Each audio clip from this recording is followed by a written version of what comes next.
Thank you. You ready? Yeah. Okay, go ahead. Okay. So hello everyone. As you guys know, my name is Eric, and I'll be searching through the advantages and disadvantages of bilingualism. So just a brief outline of why I chose this topic. Back when I was really young, my parents forced me into going to Chinese school in Australia, and I was always questioning them. Why are you taking me to Chinese school? Why do I have to learn Chinese? So up until now, I've always had that question in my head. And last year, I was taking a linguistics course, and it also covered something about language acquisition, which also got me to think about more into bilingualism. So that's why I chose bilingualism as my 20% project, and this would further develop my knowledge on actually why I'm taking another language. So what is bilingualism?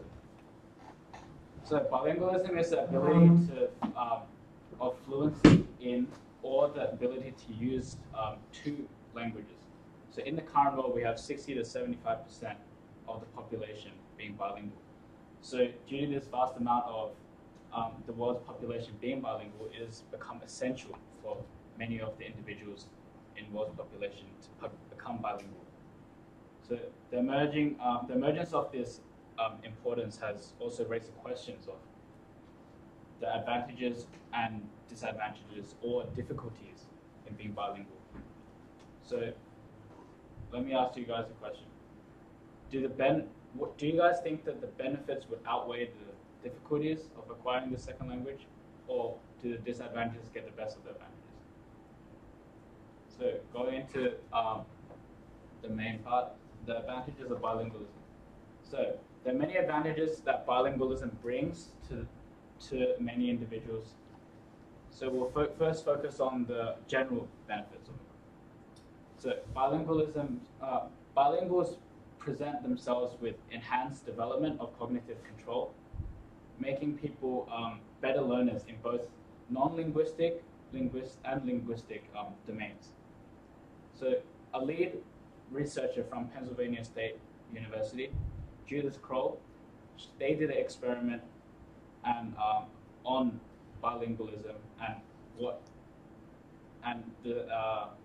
bilingualism brings to when compared to monolingual people. So, as quoted, she said, according to research carried out by Pennsylvania State and York University professors, people who are bilingual are better at multitasking and problem solving. So this multitasking also refers to the juggling of languages, which is when a person can speak in two languages, one after another. Now, linking it all to the real world, overall bilingualism is very beneficial to life. So in terms of employment, there has been a 42% increase in employment of interpreters and translators in the last 10 years, which according to the Bureau of Labor Services. Bilinguals also gain 5 to 20% more paid than the base rate of a position, according to salary.com. And ultimately, bilingualism also helps individuals grant higher chances of employment due to their ability to interact with others in multiple different communities across the world, which will help the business develop onto the international stage. Now, onto the health section. Bilingualism staves off the effects of Alzheimer's and dementia by a couple of years. In a research that I had looked into, the Alzheimer's disease had delaying effects in bilinguals by 4.5 years when compared to monolinguals. And also studies of 600 stroke survivors showed that cognitive recovery was twice as likely within bilinguals. Onto the social section, it's quite self-explanatory. World travel is more possible because you're able to communicate with others in different environments and develop your social skills. So to the biological side of the advantages of bilingualism. So other than these general benefits, the function and the structure of the brain is also being changed. bring even more benefits. So Dr. Vioraki Marina also concluded from her experiment, the bilingual juggles linguistic input, pays great attention to relevant versus irrelevant sounds. Rather than promoting linguistic confusion, bilingualism promotes improved inhibitory control, or the ability to pick up out relevant sounds and ignore others. So in our research, they discovered that the bilingual experience may also help people improve their selective attention by enhancing the auditory brainstem response. So this response is when the sounds are picked up within the inner ear and are converted and send a message to the brain, which allow them to hear what was actually being said. So this experiment itself discovered that bilinguals had a larger response when compared to monolinguals. And the neurological roots of the bilingual advantage extend to the brain areas which are associated with the sensory processing. When monolingual and bilingual adolescents listen to simple speech sounds with no background, they had a similar response to each other when compared to each other. But when there was a simple sound made behind with background noise, bilinguals would pick up that sound a lot better and have a larger response in their auditory brainstem response. Moving on to the neurological structure. In terms of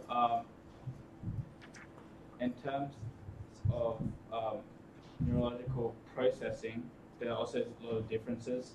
So when bilingual and monolingual brains have in common the use of more or less the same neural structures to learn and use different languages, where different languages will engage different neural structures of the brain in different ways.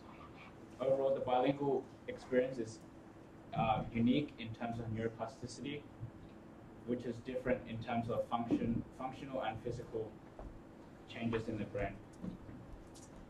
So, what they found out in research when comparing bilingual brains and monolingual brains, there was an increase in gray matter and a change in white matter volume within the brain.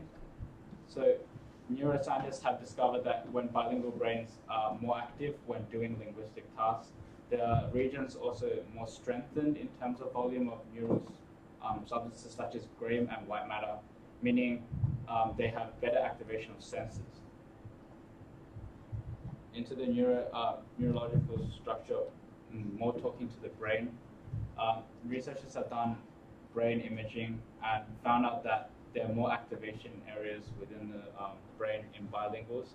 So there are a few areas which are activated more within the bilinguals when compared to the monolinguals. The DLPFC, which is this area around here, that's activated a lot more.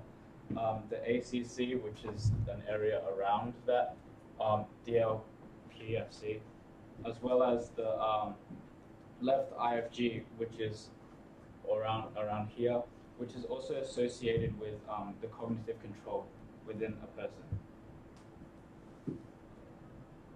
And likewise, researchers have found white matter volume changes in bilingual children and older adults, which can be linked to what I said about what I last said about the increase of gray and white matter.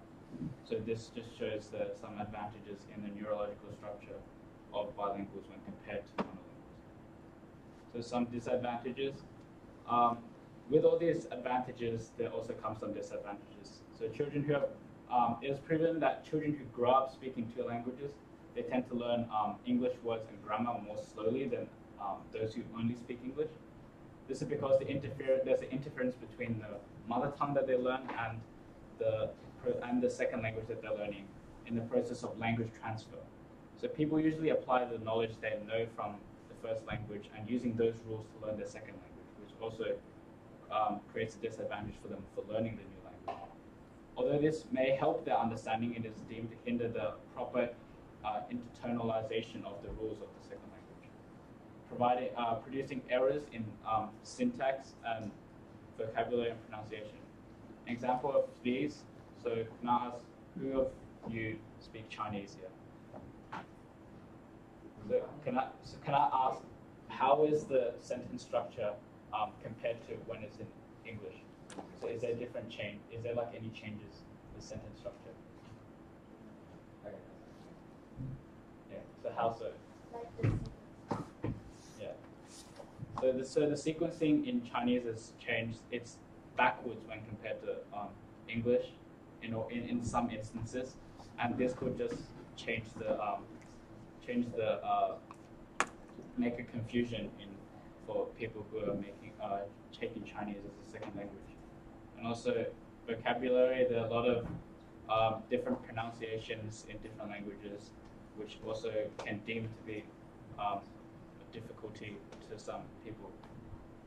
And also in vocabulary, there are a few terms that are probably messed up a lot because of their similar meaning, or similar, what it looks similar, but it actually has a different meaning. Like in French, le car actually means bus, which is quite confusing to a lot of people.